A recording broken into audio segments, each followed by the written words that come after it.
রাস্তায় আমরা দেখলে আমাদের মনটা জুড়াই যায়। তার কারণটাই আমরা বাংলাদেশের খাচ্ছি। আসলে বাংলাদেশের পণ্য বাংলাদেশের মানুষ পরিমাণ বেশি হয়, আপনি চিন্তাই করে পারেন না।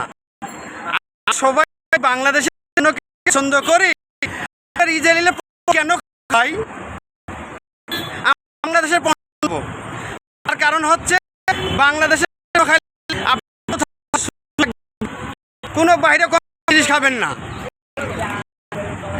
কারণ হলো একটাই, মজো কোম্পানি এত সুন্দর মজো তৈরি করছে, আপনি কোনো ঠান্ডা কিনতে চান আপনি ভয় যান।